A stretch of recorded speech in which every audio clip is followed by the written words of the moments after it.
In this video, we're going to be looking at how you can manage the content and activities within your course. This is the course page here, and I have just created, for the sake of this demo document here. And what you can see underneath is that this is currently hidden from students. Whenever you create any content or activity, by default, it is hidden from students until you change that. This is very helpful because it means you don't accidentally release things to students that aren't finished. It enables you to make sure that it is complete and it is ready before you release it. The other advantage is it allows you some control over at what point students get access to content. This avoids students accessing the course at the beginning of the semester and finding that they have an entire semester's worth of content and feeling overwhelmed. Good practice normally is to release content as you're teaching it. So here you can click on this little arrow, which brings up a drop-down menu. You can manually make it visible. You can also set release conditions.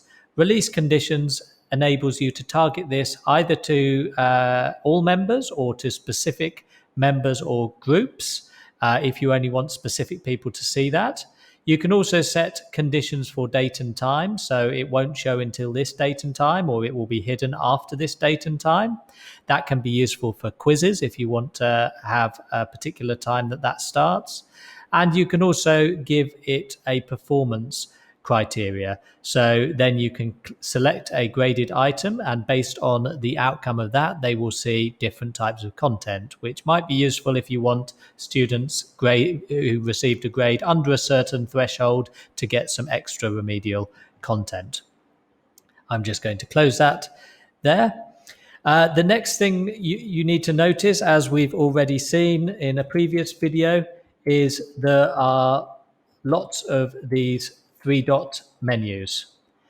These are everywhere in Blackboard, and so you need to always look out for them because that shows you that there is a hidden menu. So on the content, you can click on that and you can edit that content or you can delete that content.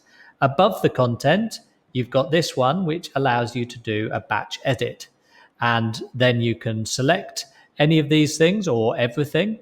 And then down at the bottom, you can edit selection, you can delete them all, you can edit visibility or edit dates. This can be very helpful if you created a whole load of content and you want to make it all visible in one go. It saves you a lot of clicks.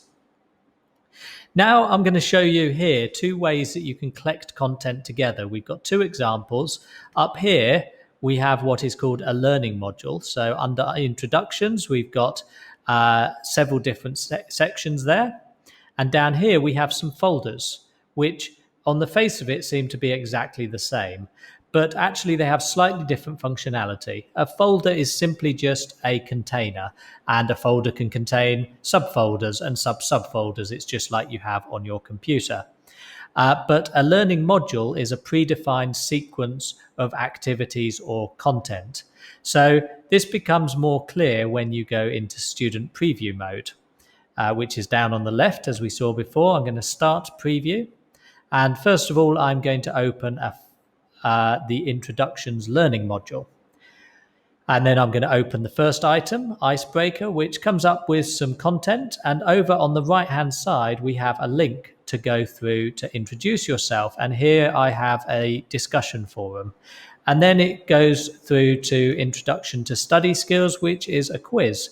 I can open that. And here we have a video and some questions that they might want to answer.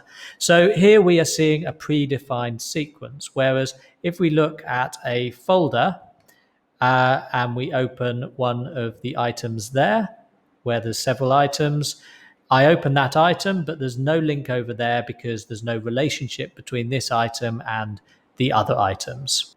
Final thing to show you, as you've already seen in another video, is these arrows enable you to drag and drop content to where you want it to be.